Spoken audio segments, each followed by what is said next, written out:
Hello,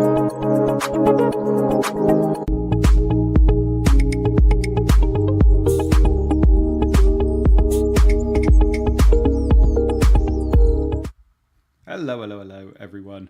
How's it going? It's this time again. I can't believe this is our second one. Doesn't feel like it, but it is. We've got people that are in the chat already. So we've got Brian saying we'll join for the first 30 minutes. Thank you very much, Brian. FPL Henners saying looking forward to this as I missed the last one. You did, my man. Hope you're feeling a little bit better this week. Ron Manager, evening, Andy. I've just finished a draft with you. I'm not going to lie. I killed that draft. Your team looked okay. FPL Diz says, howdy, how's it going, Diz? FPL Rank Chaser, good evening, Andy. Hope all is well and that you're excited for Fest next Friday. I'm really looking forward to it, actually. The new venue looks absolutely incredible. And anybody that goes, let me know if you're there because I'll buy you a drink. But yes, Rank Chaser Matt, I'm sharing a room with you, which would be good fun. And Fonzie says, bring it on. Yeah, indeed, bring it on. I'm looking forward to this tonight. Got quite a few questions on school, so I'll be going through those towards the end, but I'm also going to be going through all of yours as well. Ron Manager, lucky so-and-so you are. Yeah, I had first pick, so I managed to get Haaland in our draft. And James, evening James, says hello as well. Brian says, nice graphics. Thank you very much. I'm very, very happy with my graphics, actually. FPL Lynn in the community did them for me. She said if ever I needed some, she'd do them. And she did. And she's a very, very talented lady. So drop her a follow because she's awesome. Cool. So obviously get your questions in the chat now. I'll go through my team quickly as well to show you kind of where I am with my draft at the moment. I am properly in Tinkertown now. It's taken me a while, but I'm properly there. So I am going through my team quite a lot at the moment. Now, I've got Raya in goal and Valdemarson on the bench, who's just a cheap 4 million keeper. With the news that Johnston's going, I am really tempted to put Henderson in for 4.5. My only worry is if I put Henderson in at 4.5, I don't have any Arsenal defence, and I really want Arsenal defence, especially with their first game at Wolves. I feel like I want some kind of Arsenal coverage there. So I might still go for Raya anyway, just knowing that he's a good option and he's going to be getting clean sheets. So I feel like he's 50% there, 50% going to be Henderson. I got Livramento, Gvardiol and Mikalenko at the moment at the back with Amad Diallo, who I'm really tempted to start with. It's him or Bob. Odegaard, Mo Salah, Gibbs White, Isak, Haaland, Muniz. Most of that's pretty locked, to be honest. Odegaard, Salah, Gibbs White, Isak, Haaland, Muniz are all pretty locked. Gvardiol is pretty locked. And then I've got Rodgers, Barco and Anthony Robinson on the bench. I'm really, really happy with Anthony Robinson on the bench, especially because I get to bring him in and he's got really nice fixtures after game week 1. So, yeah, I'm quite happy with that. I think Rodgers is pretty much there as well. It's just whether I go with Amad Diallo or whether I go with Bob. So we'll see. I'm not sure at the moment, but I'm fairly happy with that team. If I go Henderson, then I will go with Matthews, who's the other Crystal Palace goalkeeper, as he's only 4 million. So that's only 8.5 I'm spending on keepers, whereas at the moment I'm spending 9.5. So it frees up a mil, but that million isn't enough to bring up a defender to an Arsenal defender, which is my biggest worry. But I'm fairly happy with this. Fairly happy with this at the moment. Right, let's get straight into some questions from you guys then. That's my team, like I said, but I'll get into some questions because that's what it's all about. Rod Manager, do you recommend Haaland for game week 1 then, Andy? I do. Chelsea are just... The system they're playing and the way Maresca wants them to play, it's just not working at the moment, and I think it's going to take quite a lot of time. And when your first game is against Man City, I mean, we saw that what they did pre-season against them. I just don't think it's going to work. Man-to-man against Man City, they're just going to get demolished, I think. There's going to be goals. And who is going to get the goals for City? No Foden. He's the only other one that can match Haaland, really. So I think... I find it really hard to go without Haaland now. I took quite a long time to come round to the idea of going with him because he's just so expensive, but I think I'm going to start with him. I think that's the right move, personally.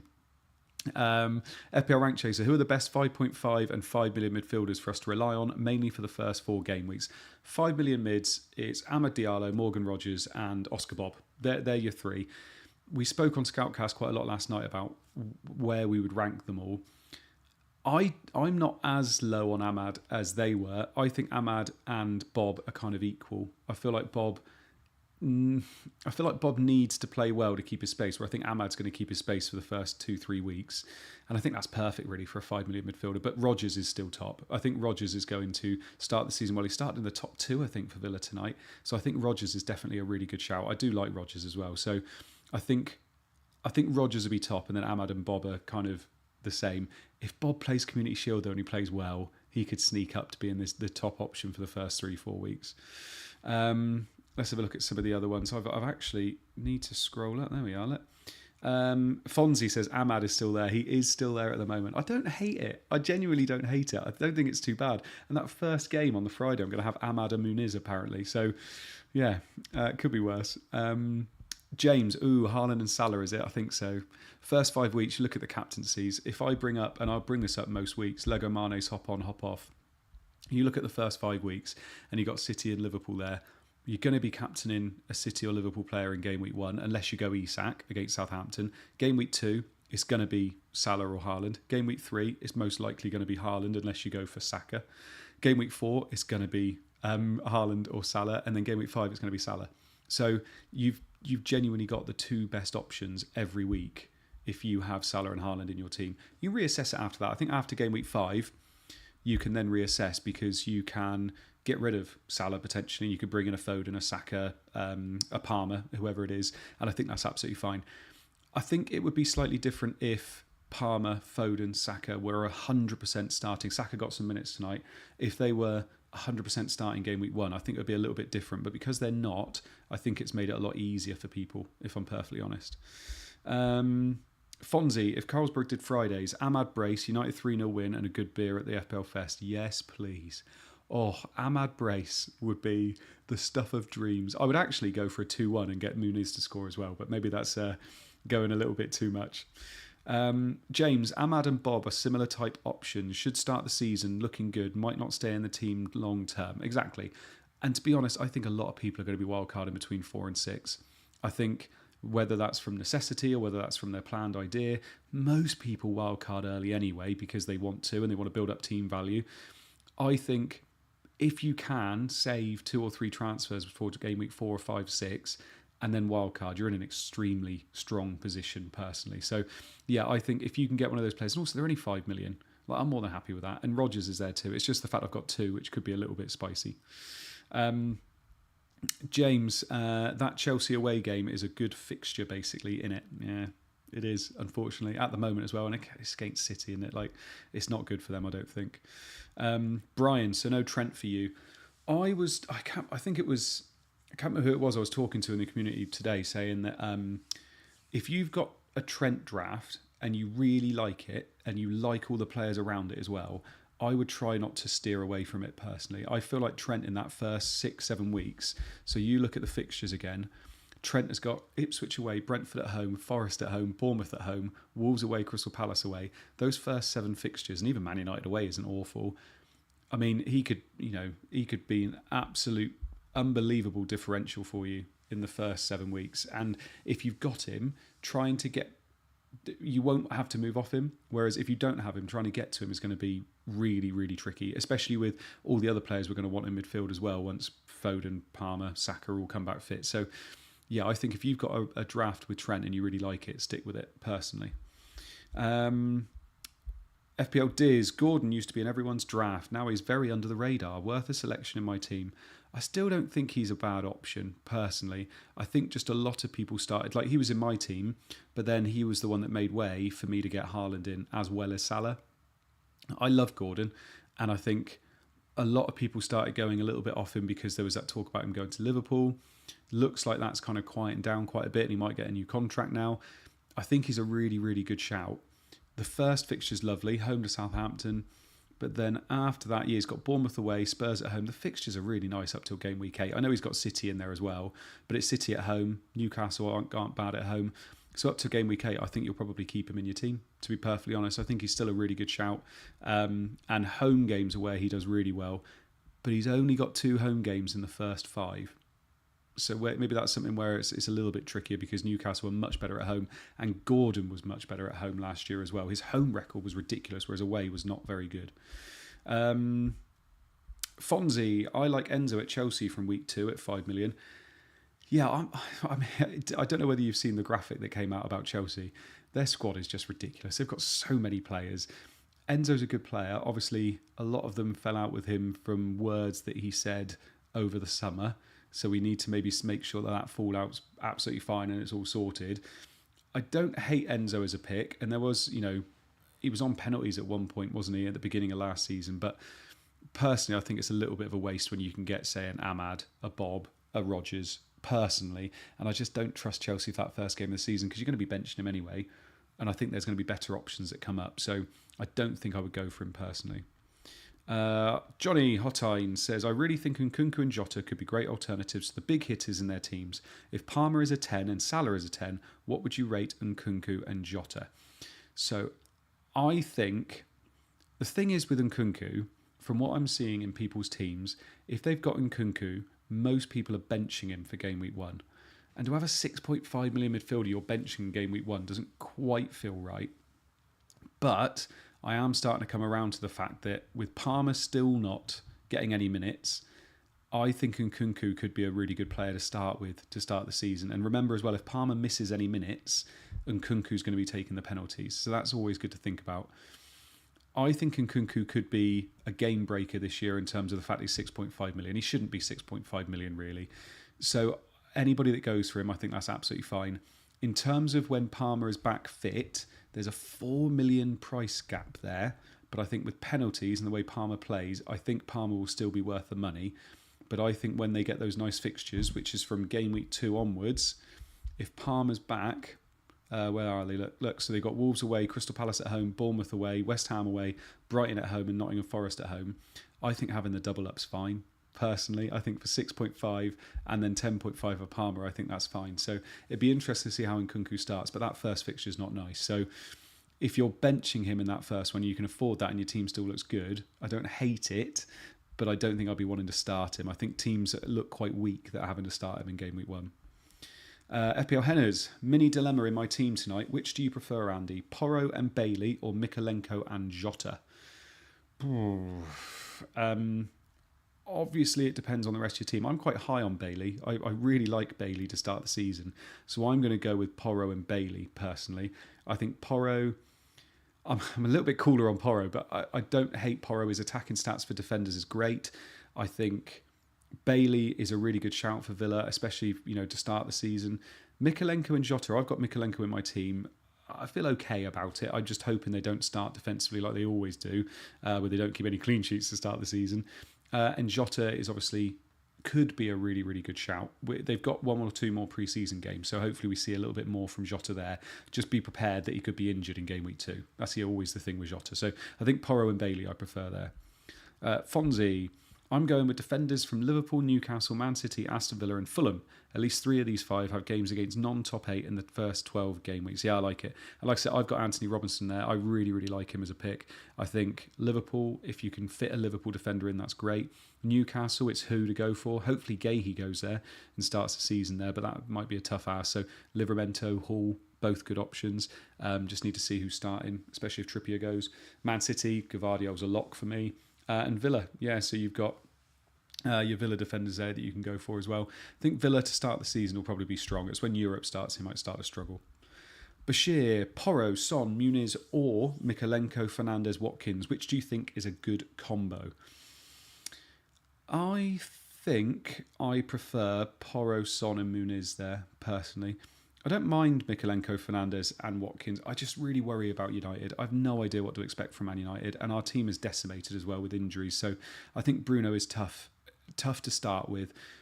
Watkins is a great shout, but obviously he's 9.5, I think he is. So that seems quite a lot. I think I prefer Son, Muniz and Porro, personally. I think Son is a player that's going under the radar, and I think he could do really, really well. Solanke could obviously be going there. I don't think he's going to take pens. I think Son will keep them. So I think I'd go Porro, Son and Muniz, personally. James, I have Trent in and I do like the draft, but it's Haaland or Salah, not both. If you've got Trent, or if you want Trent, and you're only going to pick one of Haaland or Salah, I think you go Haaland. Because you've already got Trent, and you just hope that Trent does better than Salah in those games, and then I think you're laughing, aren't you? FPL Diz, sounds like you have a cold. I don't know what it is. I've been fine today. Maybe it's the pollen or stuff, I don't know. But as the night's gone on, my throat's gotten a little bit worse, so I do apologise. I'll have a Lemsip Diz and go to bed in a minute. Fonzie, or Man City, Arsenal, Man United, Brentford and Liverpool, where I would only need to field a defender 3 times against top 8. Yeah, I don't mind it at all. Brentford, though, they do have 1 or 2 nice fixtures in the first 5. If we have a look, Brentford, where are they? There they are, look. Yeah, they've got Crystal Palace and Southampton the first 5, but apart from that, you've got Liverpool, Man City, and Spurs. So, yeah, you're going to want to rotate them because if you don't rotate them, you're not going to be wanting to play them. It's why I don't really like the Fleck and Shout in goal. I feel like Flecking in goal is really uninspired, personally. James, my only real decision right now is Salah and Watkins or Nkunku and Haaland. And leaning towards the latter at the moment. Yeah, I think I'd probably lean towards the latter as well, personally. Salah and Watkins is great still. Like, they're not going to do badly for you, but I think Nkunku and Haaland makes an awful lot of sense. And is that cheaper as well? 12.5, 9.5, 6.5 and 50. Oh, it's about the same, isn't it? So, yeah, I would probably personally go Nkunku and Haaland for the start of the season at least. Now, let's go on to the FPL Academy and see some of those questions. Paul Norris says, is Eze really essential? Now Elise is left and given Mateta is still at the Olympics. I'm not fussed about Eze at the moment. He's been in none of my drafts. I love him as a player, but I think with Mateta still at the Olympics and not coming back anytime soon, and with Elise gone as well, the best we saw at Crystal Palace last year was when all three were playing. Potentially, it's only going to be Eze playing, so I don't see it being a player that you have to invest in. If it was still all three, I would be really excited for Palace this year, but it's not all three. It's literally going to be just him. So he's going to be on pen still. So if they get a pen, obviously that can still help him, but I don't think I will be putting him in any drafts personally. Bashir says, Havertz already looking good and getting attacking returns in preseason games. How do you rate him versus Watkins, who hasn't played any preseason games in terms of minutes and potential? Problem with Havertz is Jesus has been playing pre-season and he's looked good. He scored again tonight. Arsenal look very, very good. I think that really hurts Havertz's X-mins, and it's all about X-minutes. You know, you do not want to have players that are going off 60, potentially 55 minutes in, and I think that's what you're going to be starting to see with Havertz and Jesus, because Jesus is a good option. So I personally don't think I would be going for Havertz. I would want a midfielder, and I'd probably want a defender or defensive asset, say Raya. But yeah, I don't think I'd be going Havertz. Rich Painter, best week to wildcard. Cheers, Big Ears. Big Ears. That's why I wear these, so I can cover them up.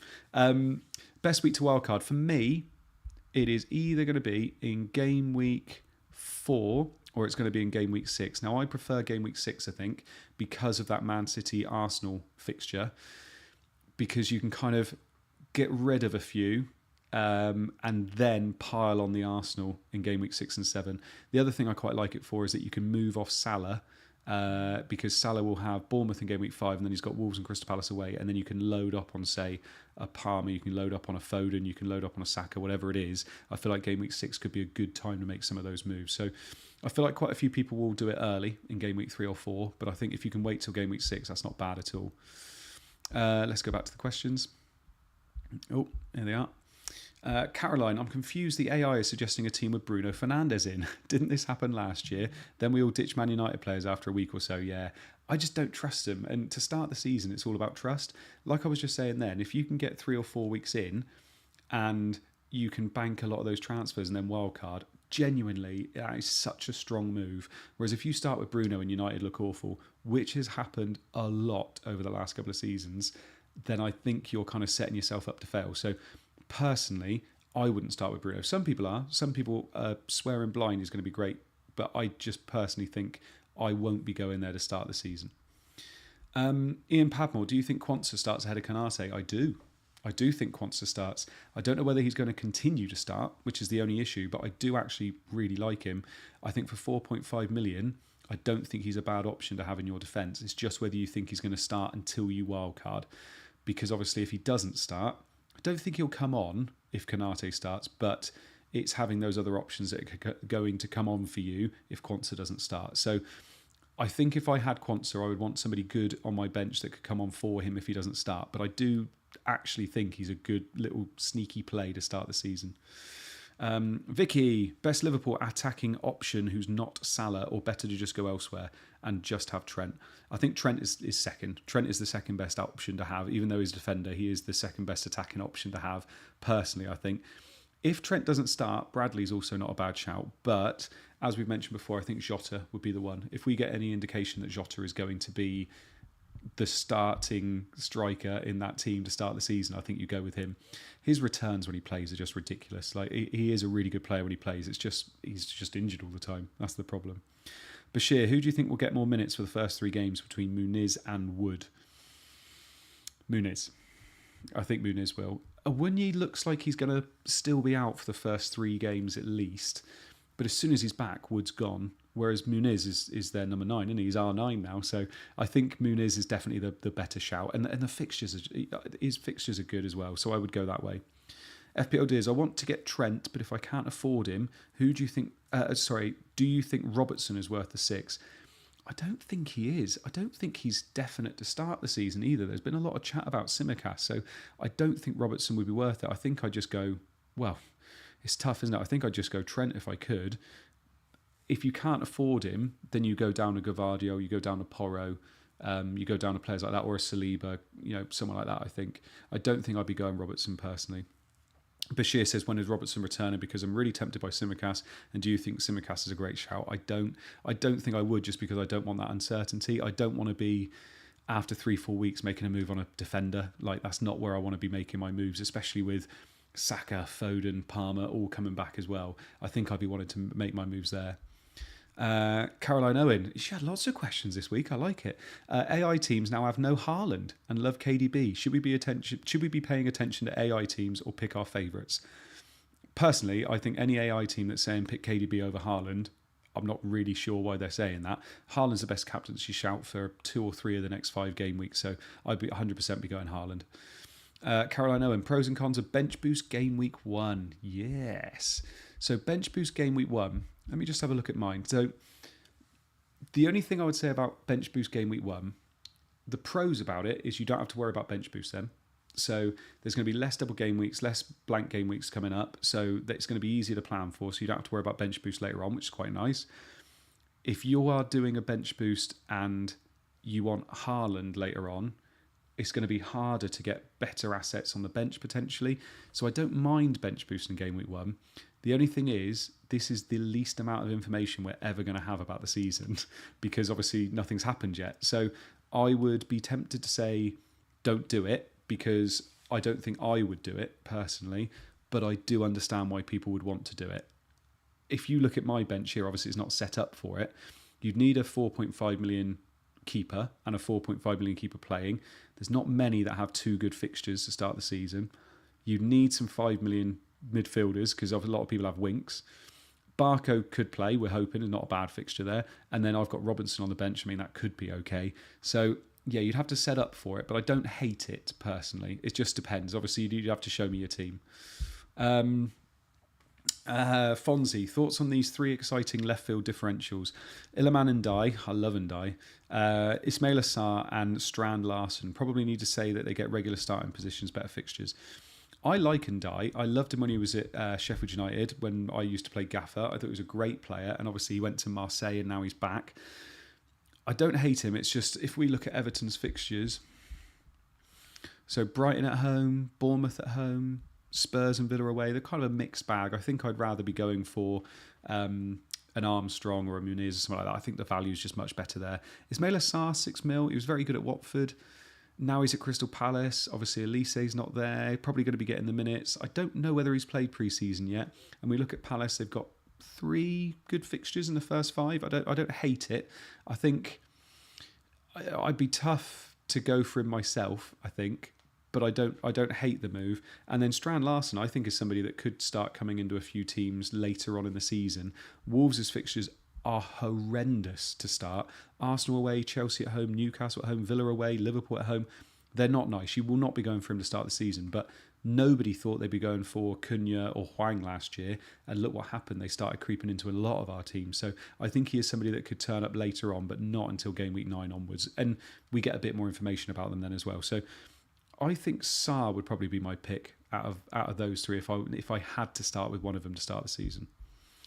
Helen Betsworth says, best 2 4.5 million defenders for the first 4 to 6 weeks to play most weeks, i.e. not rotating pairs. Thanks. Number 1, I'm going to say, is Anthony Robinson. I love him for the first 4 or 5 weeks because he's got that Leicester, Ipswich, West Ham. You're going to be playing him each week there. I think that's lovely, personally. And then I think Conce is still good. I think Conce with those fixtures, West Ham away, Arsenal at home, Leicester away, Everton at home, Wolves at home, Ipswich away. Nothing wrong with that. I think you play him most weeks there as well. Just trying to think of the other. Oh, Livramento, if he nails that down, or if Lewis Hall nails that down, with Newcastle's fixtures, Southampton at home, Bournemouth away, Wolves away, Fulham away, I think that's absolutely fine as well. And then Mikolenko's the other one I've got. Brighton at home, Bournemouth at home, Leicester away, Crystal Palace at home. You'd be playing him most weeks as well. So I think there are some good options at 4.5, better than the 4.5 keepers, I would say. So yeah, I think that's the way I would go personally. Those 3 or 4 I've mentioned there. Fonzie with a thumbs up. No worries, my man. Where does Timber fit in at Arsenal, says Steve Barnett. And Steve Barnett, thank you very much for joining the community as well. I would say it's looking like he is going to be managed a lot. He obviously had an ACL injury. It looks like he's been doing load-bearing training, which means I don't think he's really going to be playing an awful lot to start. He's going to be managed a lot. Calafiori's obviously come in. I think he's going to be playing left-back quite a bit. They're probably going to share time, and they're just going to manage Timber. There's no point rushing him back now they've actually got cover as well. So, and they've also still got Zinchenko there, for instance. So I think he's a tough one to go with, but eventually he could kind of nail it down. But with Calafiori there as well, I think it's a tough ask. You would just go Saliba or Gabriel or even Ben White if you fancy a little bit more. Steve Barnett, do you agree that Fulham are an unknown quantity, especially in defence given their transfer activity? Likely to be playing 2 new people in the centre of midfield. Notably, they have to replace the defensive qualities of Polina. Yes, they're an unknown quality. They've got a quality manager, really like Marco Silva, but Polina going is a really massive miss for them. He was unbelievable in their team. But I still think they've got the fixtures to back it up. You know, if you look at Fulham's first couple of fixtures, they play Leicester and Ipswich, 2 promoted teams, and they've got West Ham. I think in those first 4, and Man United, which isn't always the worst fixture, unfortunately, I don't think they're that bad, as long as you're not spending a lot of money on a player. But, you know, Emil Smith-Rowe, Andreas Pereira, lovely. And then in defence, Leno, he was obviously 5 now, isn't he? But I think Anthony Robinson's a really good shout, personally. Brian Hantman says, top 5 tips you personally follow for a successful FPL season. Cool, top 5's tricky. I would say using this hop on, hop off, and looking for more than just the first 2-3 game weeks. It's obviously tough at the very start, but when you get past your wild card, looking at kind of 3, 4, 5 game weeks ahead is always quite good. Don't ignore the game week you're actually playing, though. Don't say, oh, I need him for later on, and then make your team worse this week. Always play the game week in front of you as well, but do try and plan 3, 4 weeks and think, I want this player for long term. KISS, keep it simple, stupid. I do that all the time. Usually what you first want to do is the right thing to do. Don't go on Twitter and then get seduced by, you know, all these other options. Definitely look at your team and think, what is it I need to do? This is the simple answer, and usually the simple answer is the best. So those are 2 I would say. There's so many things to use. FPL team, unbelievably good. Make sure you use this. I absolutely love it. FPL Scout's got an app now. That's really, really good as well. There's so many things out there to help you. But yeah, I would say my biggest thing is look at your team straight away and just say, what do I need to do? And do it. And just, you know, keep that in your head and see if that's the thing that looks best by the end of the week as well. Helen Betsworth, even from France. Bonjour. Can't stay, Wi-Fi dreadful, but we'll listen at some point. Just wanted to check in and say hi. Hi, Helen. Thank you so much for joining us from France. That's awesome. Thank you. Right, there you go. Now, I'm going to stop there because I think most people have got their questions in now. Just looking at my team, the dilemmas I've got in my team is whether I keep Raya or whether I swap him for Henderson and Matthews and then reinvest that million somewhere else. I do love having Raya in my team, so that's going to be a tough ask. And whether it's to go with Ahmad or whether it's to go with Bob, I think they're my 2 biggest things at the moment. But the rest of the team, I quite like. Thank you so much, everybody, for joining us this evening. I think we had about 14 people at one point, which is fantastic in our community, so thank you very much. We'll be back again next week. We're going to do our last one next week, and it will probably be Wednesday, because then on Thursday, Friday, I think I'm off to London for Fest. So like I said, if any of you are there, let me know and I'll buy you a drink when you're there. But we will see you again next week. Thank you so much for joining us, and yeah, bye-bye.